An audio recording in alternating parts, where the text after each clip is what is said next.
Le montage d'une porte d'intérieur en bois a le niveau d'exigence 3 et dure 3 heures. Une deuxième personne qui t'aide à accrocher le ventail de porte facilite ton travail.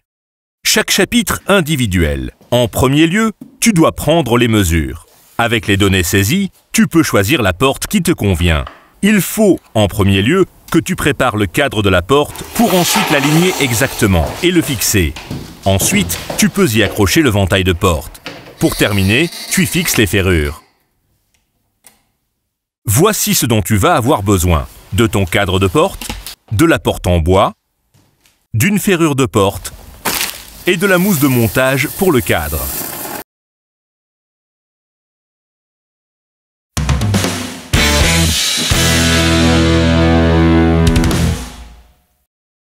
Tout d'abord, tu mesures la hauteur et la largeur de la découpe à chaque fois à 2 endroits.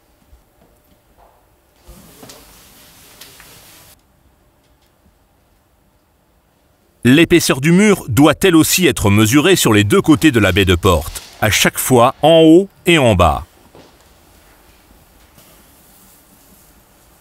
En plus, vérifie si le mur est bien droit.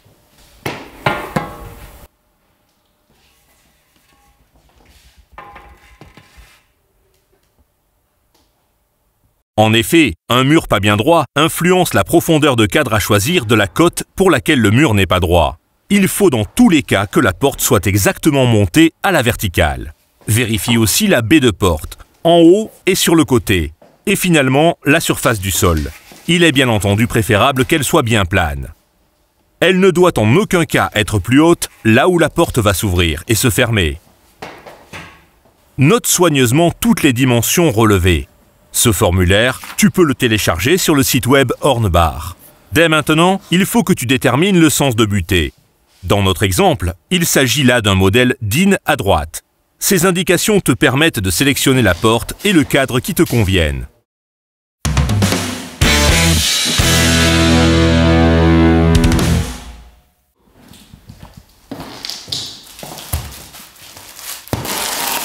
Étends un nain tissé pour peinture, pour ne pas égratigner le sol.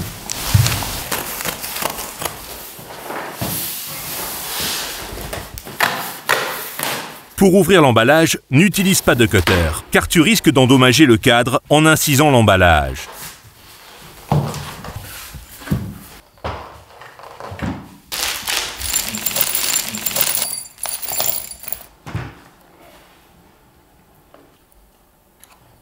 Les dessous de pommelles sont fixés au cadre. Desserre-les avec la clé à fourche. Pour des portes à partir de 40 kg, il faut que les poches de pommelles sur le cadre soient en plus vissées avec les vis fournies. Enlève les coins de protection en plastique et applique la colle à bois sur les surfaces d'assemblage.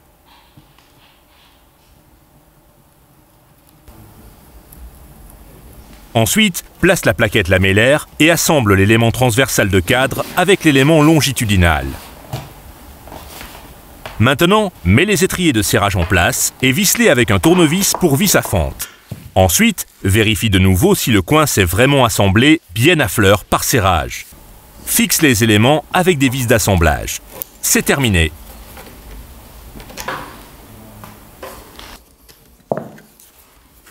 L'autre angle, tu l'assembles exactement de la même façon.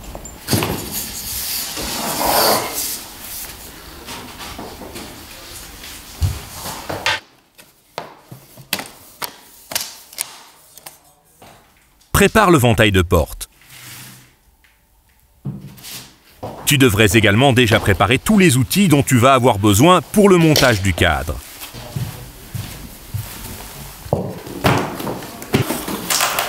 Place un serre-joint de ventail de porte en haut, sur le panneau transversal, et ajuste exactement la largeur. Retire de nouveau les trésillons et bloque-le à hauteur de la pommelle inférieure dans le cadre de la porte.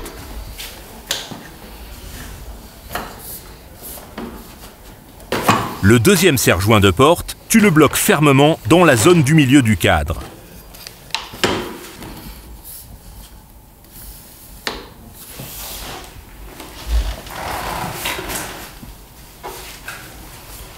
Dès à présent, tu peux aligner le cadre et le placer au milieu, dans la baie de la porte.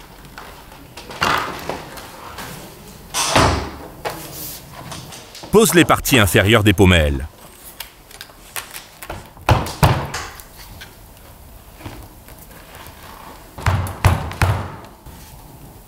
L'écart du cadre par rapport au sol devrait être de 3 mm.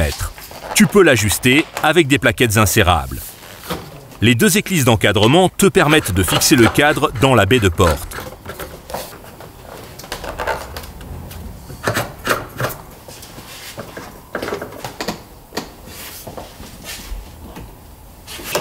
Aligne le panneau transversal à l'horizontale.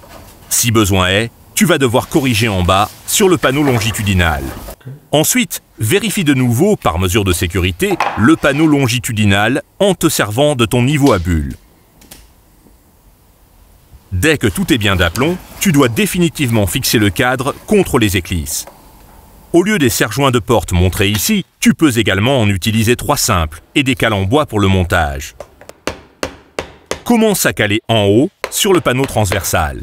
Maintenant, tu ajustes la largeur des serre-joints. Répartis les serre-joints de la manière suivante.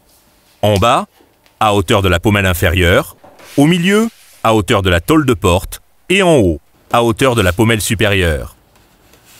Le calage s'opère à chaque fois à hauteur des serre-joints, entre le cadre de la porte et le mur. Le cadre est aligné et fermement positionné dans la baie de maçonnerie. Maintenant, tu peux accrocher le ventail de porte. La porte devrait pouvoir s'ouvrir et se fermer en douceur, sans frotter le sol. Si le sol est irrégulier, il te suffit de rajuster le ventail de porte. En fonction des besoins, tourne la partie supérieure de pommelle vers l'intérieur ou vers l'extérieur. Cela a pour effet que la porte se soulève vers l'avant ou qu'elle s'abaisse un peu. Dès à présent, c'est au tour du moussage. Avant de procéder au moussage, enfiche des bandes de carton dans la rainure du cadre et recouvre le sol de carton. N'oublie pas de porter des gants et des lunettes de protection. Pour la préparation de la mousse de montage, lis les indications du fabricant sur l'emballage. Dans la zone des entretoises, garnis de mousse la fente verticale entre le cadre de porte et le mur.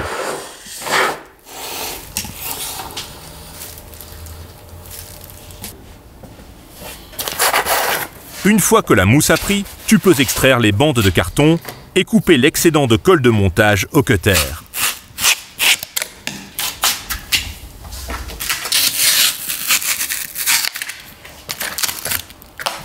Pour terminer, il faut monter l'habillage décoratif.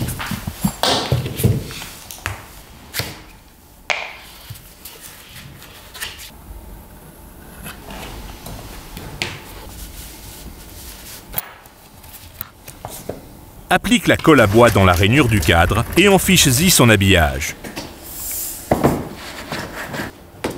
Tu peux ensuite enlever le surplus de colle en y passant un coup de chiffon humide. Replace les plinthes après découpe aux dimensions requises.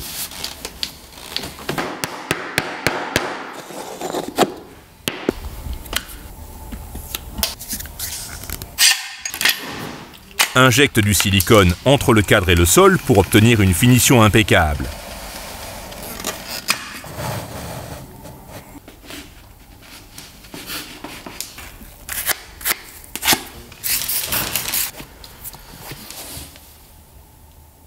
Coupe le profilé de transition aux dimensions voulues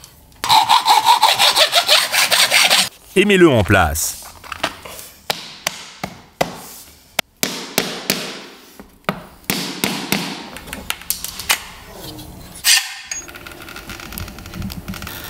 Le joint entre le cadre de porte et le mur, tu peux le garnir d'acryl sur tout le pourtour et l'étaler à fleurs en y faisant soigneusement glisser le bout du doigt.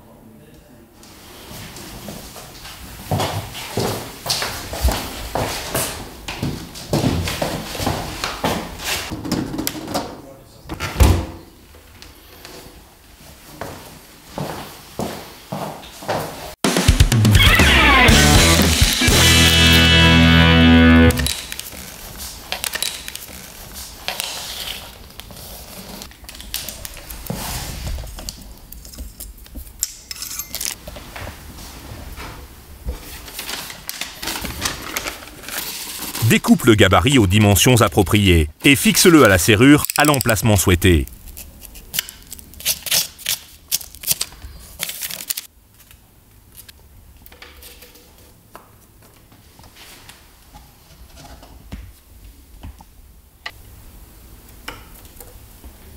Marque les trous de perçage avec une mèche à bois et perce en partant des deux côtés.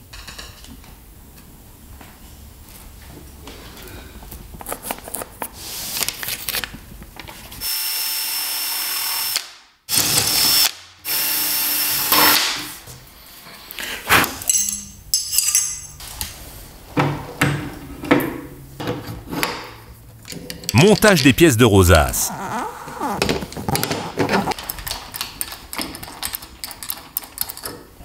Ici, n'utilise pas de perceuse visseuse à accu. Serre les vis à la main.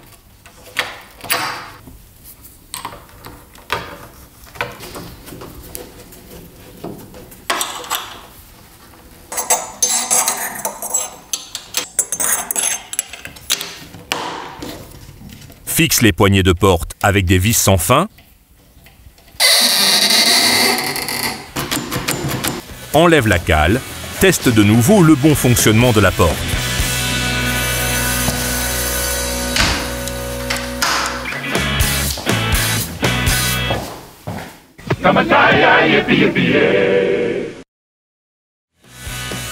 Tu vas trouver ici davantage d'astuces et d'informations. Encore plus de projets?